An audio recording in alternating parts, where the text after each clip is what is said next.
He was the golden child, the favorite, the one who could do no wrong, until the moment everyone found out exactly what he'd done. One confession, one phone call his parents weren't supposed to hear, and suddenly 30 years of carefully protected reputation collapsed in a single afternoon. That's when the family understood. He was never the person they thought he was. What came next wasn't pretty. It was the kind of betrayal people don't recover from, the kind that rewrites everything. Stick around. What's coming next wasn't meant to go public. Subscribe, hit the bell, and drop a comment telling us where you're watching from. My brother turned my life into a living nightmare.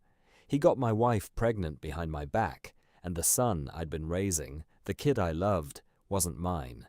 And then, after everything, after our parents completely cut him off and left their entire $2 million estate to me, he had the nerve to come crawling back. But we're getting ahead of ourselves. Let me take you back to the beginning. I have a younger brother named Derek, and Derek, for as long as I can remember, has hated my guts. Now, before you assume you know where this is going, don't. Because here's the thing that'll throw you off. I wasn't the favorite. He was. There was no jealousy, no reason for it, at least not one that makes any logical sense. Our mum absolutely worshipped him. She cooked his meals, washed his clothes, treated him like he was made of glass. Meanwhile, I was expected to handle everything myself. She'd even ask me to help him with his schoolwork, not because she thought it would benefit me, but simply because he was family, and that was apparently enough of a reason. I never got that same energy back. Not once. And honestly, I adapted. I became self-sufficient early. Maybe that was my mistake, making it look too easy, never demanding anything in return, because Derek noticed, and he took full advantage. He never showed up for me when I needed him. The only time he ever came around was when he wanted something. I was quiet, kept to myself, loved learning, pretty much the opposite of him. Derek was a carbon copy of our dad in the worst possible way, loud, rough, always the center of attention. I'd always been direct and honest, never one to sugarcoat things, and I think that rubbed my mum the wrong way from pretty early on. So there he was, the golden child, the family favorite. And there I was, the kid who was just sort of tolerated. That would have been fine. I could have lived with it. But Derek eventually found a way to make it personal. He started mocking me for the things that made me different. My height, the fact that I wore glasses. He'd sneak into my room, go through my private journal, and then run straight to our mum to report whatever I'd written. I'd lose it, complain to my parents that he was violating my privacy, and they'd just laugh it off. Not a big deal, they said. Brothers will be brothers. Except brothers don't almost snap your glasses in half. Brothers don't hide things in your food. One morning, I found small stones mixed into my porridge. Actual stones. I spotted them just in time before they could do any real damage to my teeth. I went straight to my mum. You know what she said? She said, "That's just how brothers bond. I want you to sit with that for a second." Every single argument we had, Derek knew exactly which wounds to press. We went to the same school, so he was fully aware that a few of my classmates were already making my life difficult. Did he step up? No.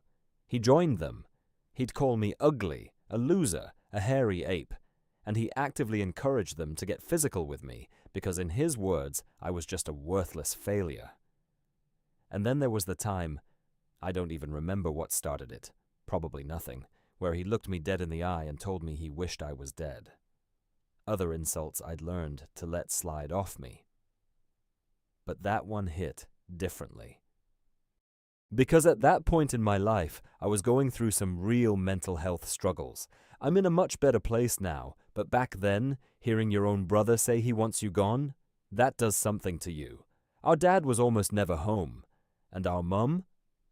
She genuinely didn't seem to care. At one point, she actually shouted at me, telling me I was the problem, that I provoked him, that I brought it on myself. Things kept escalating. High school arrived and Derek tried to set my hair on fire. I'm not exaggerating, and my mother's response, the woman who raised us both, was to shrug and say he was just playing around. What finally shifted things was our dad. He came home, saw what was happening, and for the first time in my memory, he stood in my corner. He threatened to call the police on Derek. I genuinely never saw that coming. Dad had always talked about how alike he and Derek were, and that was true. They really were cut from the same cloth. But he pulled me aside and told me he'd been watching for years, hoping Derek would grow out of it. He wasn't growing out of it. He was becoming something worse. I can't tell you what it felt like to hear that from my father. I nearly broke down on the spot. I told him everything, every incident with Derek, every moment of bullying at school, all of it. He was visibly shaken. The next morning he went straight to the school and sat down with the headmaster, making it very clear to the students who'd been targeting me that there would be serious consequences if it continued. That same evening, he signed me up for martial arts classes at the local gym. He said I needed to be able to stand up for myself, not just against bullies at school, but in life. Now, I'll be honest, a bookish kid like me walking into a martial arts gym probably looked a bit ridiculous, but I attacked it the same way I approached everything else. Completely. I built a schedule, trained every single day, never missed a class. I don't want to oversell it, but genuinely, it changed me, physically, and in ways that went a lot deeper than that. Not long after, Derek pulled his next move. He stole the pocket money I'd been saving up, the cash we both earned helping around the house. I'd been putting it aside for a while. He snuck into my room, took it, and I caught him just as he was about to ride off with his friends. I told him calmly but firmly to give it back. He smirked, told me the best I could do was go cry to Dad. Something in me just snapped. I hit him, square in the face. He went down, and when he tried to get back up, I put him back on the ground. Derek, this kid who'd terrorized me for years, lay there on the pavement sobbing like a toddler. And I'll be honest, there was something almost darkly funny about watching a teenage boy wail like that. Of course, our mum came flying out of the house the second she heard him. She listened to what happened, and instead of acknowledging that her precious son had stolen from me, she turned on me and tore me apart. According to her, as the older brother, I was supposed to be setting a good example for Derek, teaching him right from wrong. And while she tore into me, Derek stood just off to the side, looking absolutely delighted. She went straight to our dad afterwards, told him I'd attacked his precious younger son and that I needed to be reined in. Dad sat us both down and asked for our versions. I explained that Derek had stolen money I'd worked for and saved over weeks. You want to know Derek's defense? He said he needed cash for a date, and that I, as his brother, should have just handed it over willingly. Our dad looked at him and said he was lucky I'd only hit him, because most people would have called the police. He made it very clear that taking someone else's belongings without permission wasn't something he was going to overlook. Derek did not take this well. He threw a full-blown tantrum, clearly banking on our mum swooping in to rescue him the way she always had. But Dad didn't budge. When Derek finally grasped that he wasn't going to see me punished, he screamed about how much he hated me, stormed off to his room, and slammed the door. Something shifted after that day. Derek started keeping his distance. He'd finally figured out that he couldn't push me around anymore, physically at least, and that Dad wasn't going to back his behavior up. For the first time in as long as I could remember, it felt like we were actually on level ground.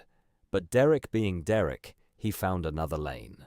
With no parents in earshot, he'd still take verbal shots at me, muttering that I was a nerd, a loser, whatever he could land. He got sharper and more bitter as we got older, not softer. If I asked him something directly, he'd blank me and walk out of the room. If he needed to communicate anything, he'd route it through our mum like some kind of petty diplomat, making her the messenger rather than just speaking to me like a normal person. I asked her more than once why he couldn't just talk to me face to face, and every time she'd tell me to be more understanding. I genuinely didn't know whether this was a phase he'd eventually grow out of, or whether he simply, truly despised me. There was a point where I'd gotten decent at shaking off his words. But eventually even that wears thin, and I started counting down the days until I could get out of that house. I went to our mum multiple times, asking her to sit us both down so we could actually work through whatever this was between us. She refused every time. She didn't want to get involved, she'd say, as if she hadn't been involved her entire life. I even asked her directly what she thought was behind his attitude towards me. She brushed that off too. In the end, I got out. I earned my place at the university I'd set my heart on, top of my class, full scholarship. My dad threw a party for me, and even my mum, to her credit, seemed genuinely proud. Derek, meanwhile, remained as distant and cold as ever. But honestly, I barely noticed. Leaving that house felt like taking a full breath for the first time in years. The anxiety, the constant bracing for the next comment or the next confrontation, it just lifted. Those first months on campus were something else entirely. I made real friends, threw myself into my studies, and started building a life that was entirely my own. The shadow Derek had cast over everything back home simply didn't reach me there. Second year was when I met Claire. A friend introduced us at a house party, and we just clicked immediately. I came from a religious family where having children outside of marriage wasn't something that was on the table, so when we discovered during our final year that Claire was pregnant, we made the decision to get married right after graduation. The wedding was small, but genuinely lovely. Our families were happy. The day itself was everything we needed it to be. Back then, I believed with everything I had that Claire was it for me. One person, one life, no wandering. Other women showed interest over the years. I won't pretend otherwise. But I never went looking because I was genuinely, completely content. Claire felt like exactly the right person, and the last thing I ever wanted was to hurt her. But here's where the story stops being simple. Because during our marriage, I discovered twice that she'd been unfaithful to me. The first was with a married colleague from her workplace, an on-again, off-again arrangement that had apparently been running for several years. The second was with an ex-boyfriend from her school days during a trip she'd taken to visit her family in another county. I'm sure some of you are already forming an opinion about me for what I did next, and looking back, I honestly can't argue with you. Both times, after a period of separation, I chose to forgive her. I didn't want to raise our child in a broken home. I genuinely believed we could get through it. We were young when the thing with her colleague happened, and I told myself it was the kind of reckless mistake young people make. For a while, things actually looked normal again.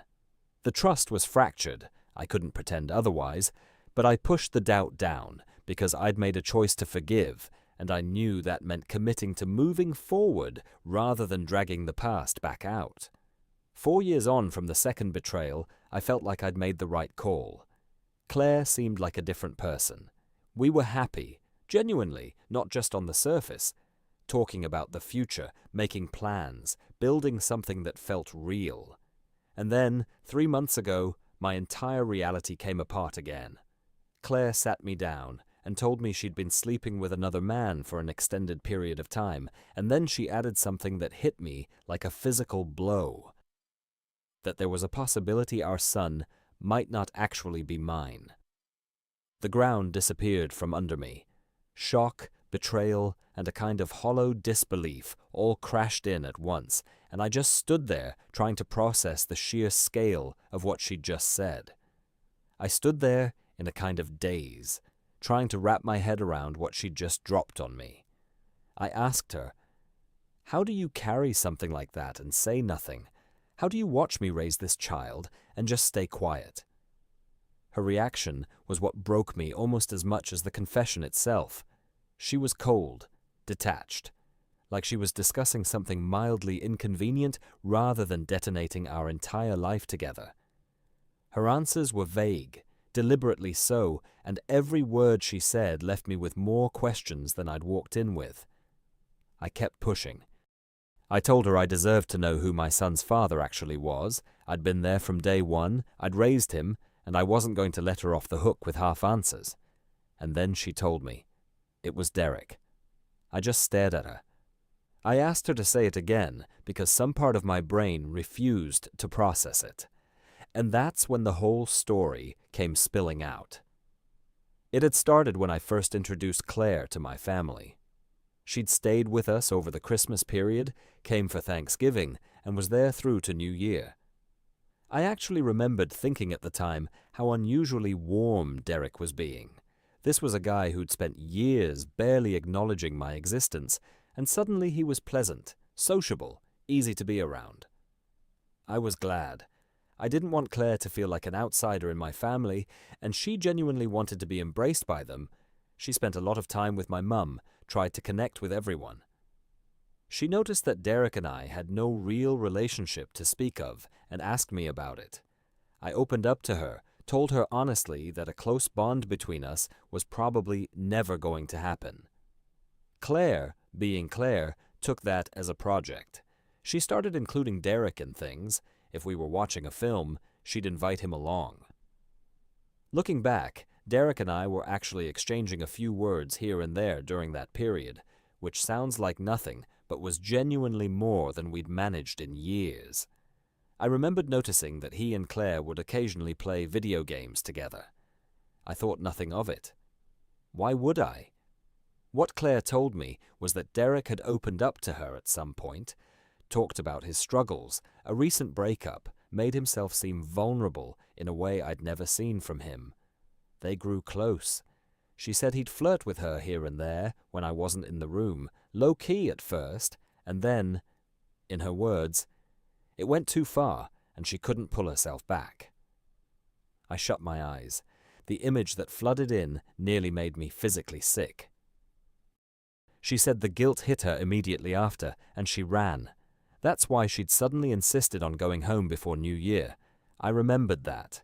I'd tried to convince her to stay. She'd dug in and said she had to leave, and I'd let it go.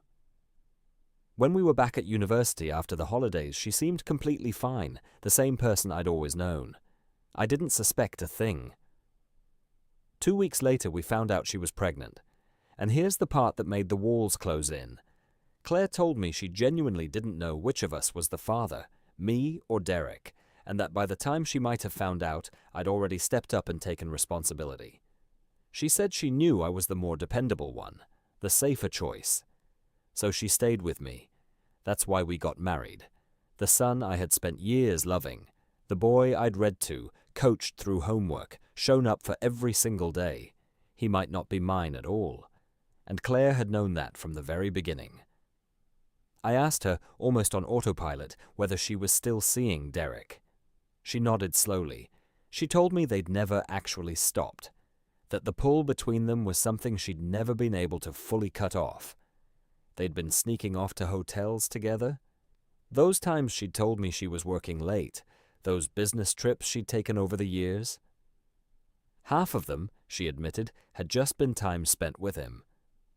I asked her why she'd married me at all if Derek was what she actually wanted. She said she hadn't wanted to be the one who blew everything up. She'd watched me be a good father, and that kept her anchored. She told me she'd made a mistake she didn't know how to undo. I took a breath, told her I was glad she'd finally been honest and that I was going to pack my things and leave. That's when she fell apart. She started crying, begging, telling me I was supposed to be furious, that the calm was worse than if I'd screamed at her. I walked to the wardrobe and started filling a bag. She kept insisting that if I truly loved her, I'd fight for the marriage, that every relationship hits walls, that this was survivable. When she realized I was genuinely leaving, she pivoted, brought up our son, said a broken home would damage him, that walking out wasn't something a good father does.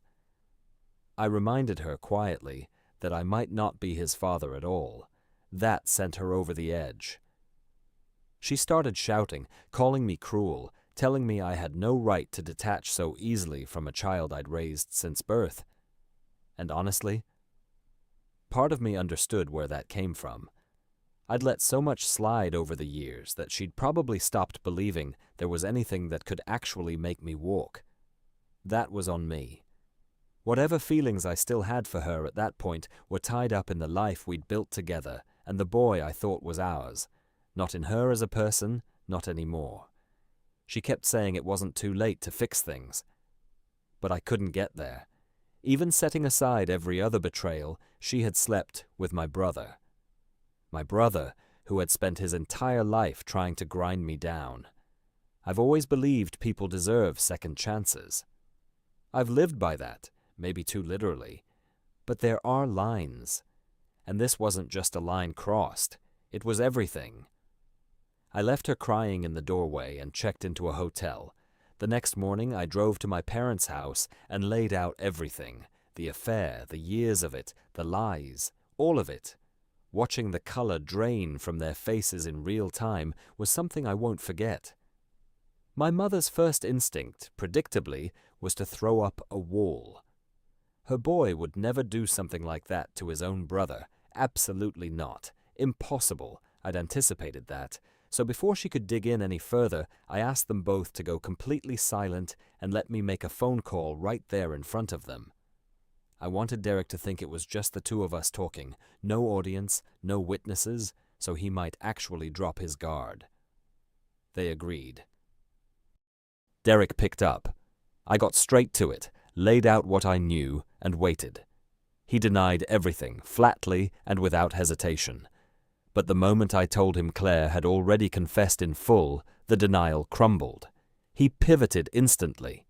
Suddenly it was her fault. She was the immoral one. He couldn't be held responsible for women being drawn to him. He actually said that. And then, as if that wasn't enough, he told me I was the less attractive brother. I stayed completely level, told him I was going to make sure everyone knew exactly what he'd done. He laughed. Said no one would believe me anyway. He was the golden child, remember? I smiled to myself and thanked him for confirming everything so clearly. Because our parents had been listening to every single word. The silence on his end was instant. Then came the stuttering, the backpedaling, the desperate scramble to reframe the whole thing. My mother, who moments ago had been ready to defend him, was now demanding answers in a voice I barely recognized. Derek's excuses collapsed in on themselves one by one, each more pathetic than the last, all of them pointing fingers at Claire rather than turning inward for even a second. And standing there watching it all, I felt something I hadn't expected. Not rage, something quieter and more satisfying than that. For years Derek had operated in the dark, untouchable, protected. Now every light in the room was on him. My dad, a man who rarely let his emotions show, couldn't hold it together. He took the phone. His voice, when he spoke, carried the full weight of someone who had run out of patience entirely. He told Derek that what he'd done wasn't simply a betrayal of me, it was a betrayal of the whole family. He said he'd raised both of us with the understanding that loyalty, integrity, and decency weren't optional, that those were the foundations, and Derek had taken a sledgehammer to all of them. He paused, letting that land, then continued. The disregard for my feelings, the complete contempt for my marriage, none of it was something he was willing to excuse or minimize. He told Derek that he and Mum accepted some of the blame for who Derek had become, but that accepting blame didn't mean accepting the behavior. And then he said that effective immediately, he was cutting off every penny he'd been setting aside for Derek's university fees. Derek would be sorting out his own tuition from this point forward.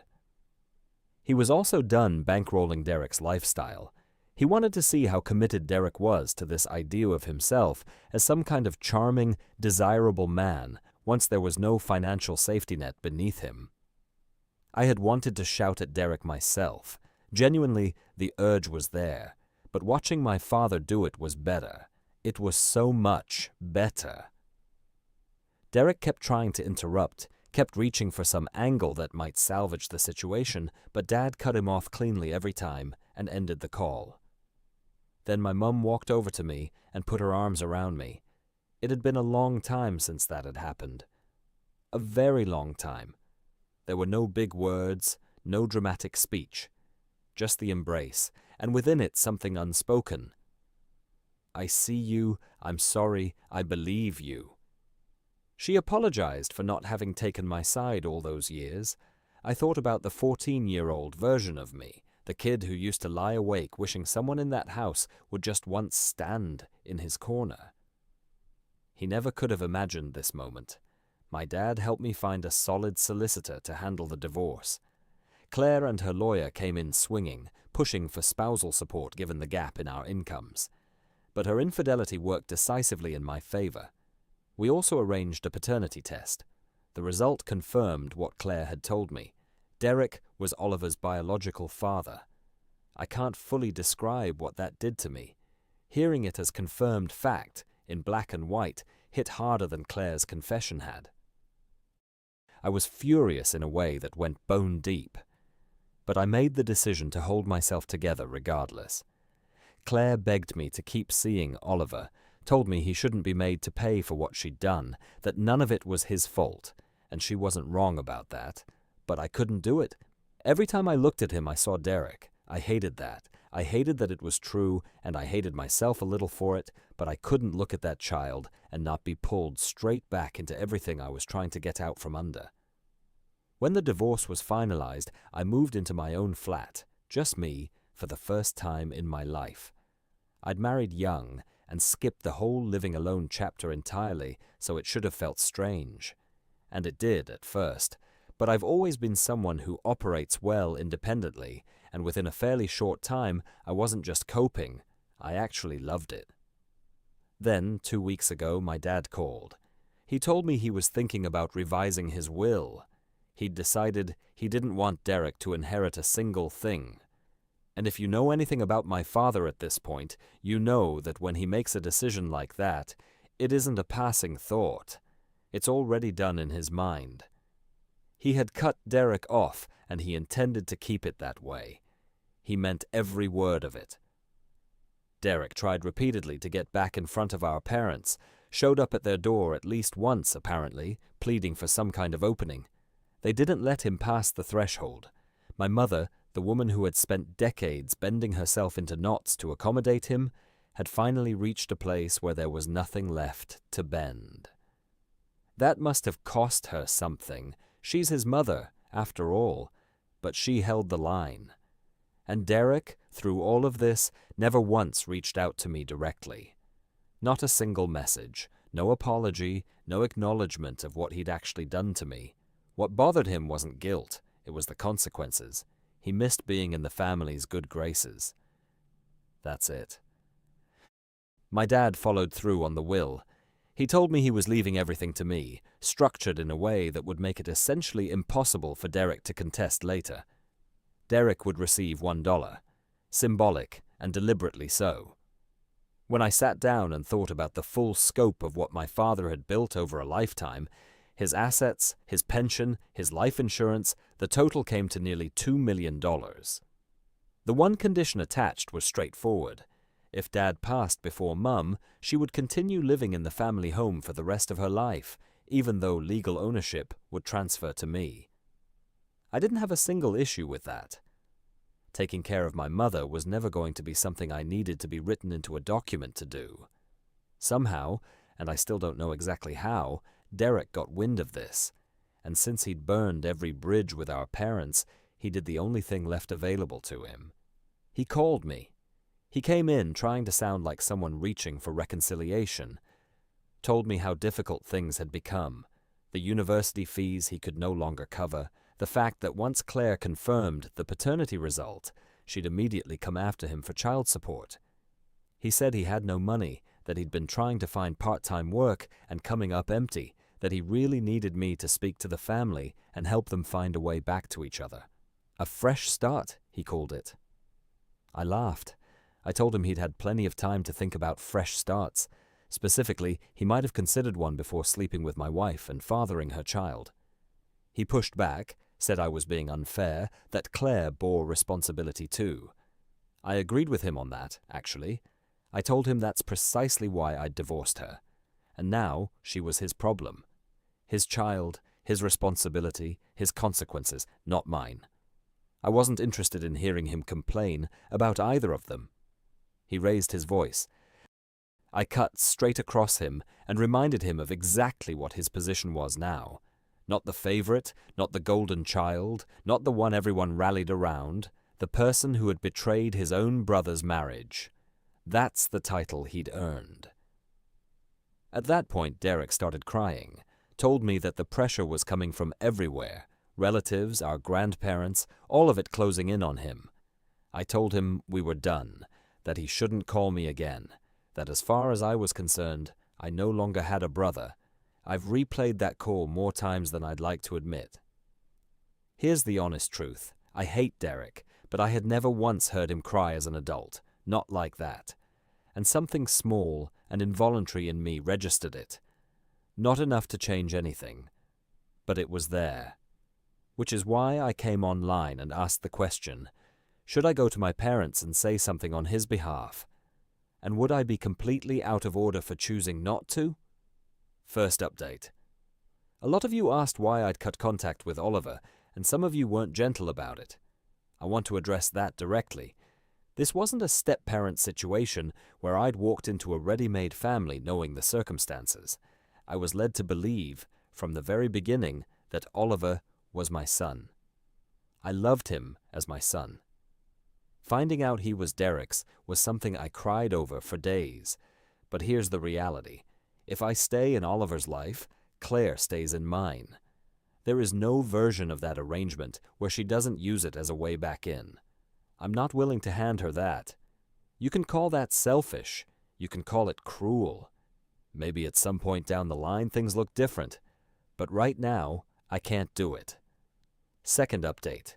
Most of you correctly guessed that it was my mother who tipped Derek off about the will. He'd called me out of desperation, and that information had to come from somewhere. I confronted her about it in front of my dad, and she broke down. She said Derek had been punished enough and that she believed he'd genuinely learned from it. My father's response was immediate and unambiguous. He told her that if she considered what Derek had done to be something forgivable, he wasn't sure he could continue living with her because he was never going to arrive at forgiveness himself. That shut it down entirely. He made it plain. If she contacted Derek again and they found out, she would need to find somewhere else to live. My father is not a man who says things he doesn't mean. Third update, and this one's 5 months on from the last. Things have genuinely shifted. My dad and I play golf together every weekend now. He treats me less like a son he's checking in on, and more like someone he actually enjoys spending time with. My mum misses Derek. I know she does, but she's kept her distance and held to what was agreed. Last I heard, Derek and Claire are living together. He picked up a part-time job as a mechanic. From what I understand, they're raising Oliver together, which is probably the best outcome for the boy. My parents and I never bring Derek up. It's just an unspoken rule that seems to suit everyone. Work's been good. I got a promotion 2 months ago, and my income took a meaningful jump. I'm not seeing anyone yet. I don't think I'm ready, and I'm not going to pretend otherwise. I've started seeing a therapist, which I probably should have done years ago, but here we are. And that's where the story ends, for now at least. I'll say this. The part that surprised me most reading this back was how long he absorbed everything Claire put him through in the earlier years. But on the question of Oliver, I'm with him. I know it sounds straightforward to say from the outside, you raised that child, he's yours in every way that matters. How could you walk away? But none of us have actually stood in that position. When it's real and it's right in front of you, I don't think it's anywhere near as clean-cut as it sounds in a comment section. Personally, I think I'd have made the same call. Anyway, if you've made it this far, genuinely, thank you for watching. Check out the previous videos, they'll be somewhere around here. Subscribe if you want more stories like this one, because there are plenty more where that came from. Take care of yourselves.